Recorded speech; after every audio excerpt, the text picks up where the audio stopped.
മുഖ്യമന്ത്രി പറഞ്ഞു കേട്ടിരുന്നോ? കേട്ടിരിക്കണം. ആ മന്ത്രിനോട് പറയും ഇത്രയും ജനങ്ങൾ ഈ പതിത്തോടെയാണ് നമ്മൾ വാങ്ങി തിന്നുന്നത്, അത് നിർത്താൻ പാടില്ല. അത്രയും വയ്യാതെ വഴിക്ക് നിൽക്കുന്ന ആൾക്കാരാണ് വിശ്വസിക്കാൻ ഞാൻ. എന്നാലും ഒരിക്കലും നിർത്താൻ പാടില്ല, അത് നിർത്താൻ പാടില്ല. മന്ത്രി കേൾക്കണം എന്തായാലും. ജനങ്ങൾ എത്ര പേര് വാങ്ങുന്നതാണ് ഈ പതിച്ചോറ്, അതെന്തായാലും നിർത്താൻ പാടില്ല. ജനങ്ങൾ ആരും പറയുന്നില്ലേ? പ്രിയപ്പെട്ട ആരോഗ്യമന്ത്രിയോടാണ്, പാവപ്പെട്ട രോഗിയുടെയോ ആ രോഗിക്ക് കൂട്ടിയിരിക്കുന്ന ആളുകളുടെയോ ഒരു നേരത്തെ ഭക്ഷണം മുടക്കിക്കൊണ്ട്, അന്നം മുടക്കിക്കൊണ്ട് നിങ്ങൾ അതിൽ രാഷ്ട്രീയം കളിക്കരുത്. ഗവൺമെന്റ് മെഡിക്കൽ കോളേജിലോ ജില്ലാ ആശുപത്രിയിലോ ഒക്കെ നിൽക്കുന്ന രോഗിക്കോ രോഗിയുടെ കൂടെ നിൽക്കുന്ന ആളുകൾക്കോ മാത്രം മനസ്സിലാവുന്ന ചില സങ്കടങ്ങളുണ്ട്, ചില വേദനകളുണ്ട്. പ്രൈവറ്റ് ഹോസ്പിറ്റലുകളിൽ ബ്ലഡ് എടുക്കാൻ റൂമിൽ വരും, ബ്ലഡിന്റെ റിസൾട്ട് റൂമിൽ കൊണ്ടുവന്ന് വരും, നെറ്റിയിൽ തുണി നനച്ചിട്ട് കൊടുക്കാൻ വരെ നേഴ്സുമാർ വരും, അതിന് വലിയ ബില്ലും വരും. ഈ ബില്ലൊന്നും കൊടുക്കാൻ കഴിയാത്ത പാവപ്പെട്ടവരാണ് ഗവൺമെന്റ് മെഡിക്കൽ കോളേജിന്റെ തിണ്ണ നിരങ്ങാൻ വരുന്നത്.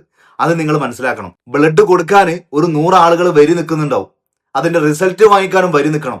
പിന്നെ 100 കൂട്ടം ടെസ്റ്റുകളും സ്കാനിങ്ങും എല്ലാ കാര്യങ്ങളും ഇങ്ങനെ വരി നിന്ന് ചെയ്യുമ്പോഴേക്കും അതിന്റെ ഇടയ്ക്ക് ഭക്ഷണം കഴിക്കാൻ പോലും മറന്നുപോകും. ഓർമ്മ കിട്ടുമ്പോൾ ഹോട്ടലിൽ പോയി കഴിഞ്ഞാൽ ഭക്ഷണവും കഴിഞ്ഞിട്ടുണ്ടാവും.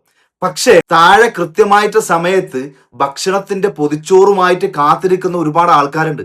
അത് നിങ്ങൾ മനസ്സിലാക്കണം. അവിടെ രാഷ്ട്രീയം കളിക്കരുത്. ഇവൈഫൈന്റെ പൊതിച്ചോറാണെങ്കിലും അതുപോലെ CH സെന്ററിന്റെ ചോറാണെങ്കിലും മറ്റു സന്നദ്ധ സംഘടനകളുടെയോ വ്യക്തികൾ കൊടുക്കുന്ന ഒരുപാട് ഭക്ഷണങ്ങളുണ്ട്. അതാണെങ്കിലും അതൊന്നും മുടക്കിയിട്ട് ഗവൺമെന്റിന്റെ കമ്മ്യൂണിറ്റി കിച്ചൺ എത്രമാത്രം പ്രാവർത്തികമാവും, പ്രായോഗികമാണെന്ന് നിങ്ങളൊന്ന് ആലോചിക്കണം. അതിനാദ്യം വേണ്ടത് ഇത്തരം സന്നദ്ധ സംഘടനകളെല്ലാം വിളിച്ചുകൂട്ടി നിങ്ങളൊരു ചർച്ച നടത്തിയിട്ട് ഗവൺമെന്റിന്റെ കീഴിൽ ഒരു കമ്മ്യൂണിറ്റി കിച്ചൺ ഏർപ്പാടാക്കി ഞങ്ങൾ കൊടുത്തോളാം ഭക്ഷണം എന്ന് പറയുമ്പോൾ ഏതെങ്കിലും ഒരു രാഷ്ട്രീയ പാർട്ടികൾ പറയോ ഗവൺമെന്റ് കൊടുക്കണ്ട, ഞങ്ങൾ കൊടുത്തോളാം, ഇത്രയും കാലം ഞങ്ങളല്ലേ കൊടുത്തത്, ഞങ്ങൾ തന്നെ കൊടുത്തോളാം എന്നാരും പറയില്ല.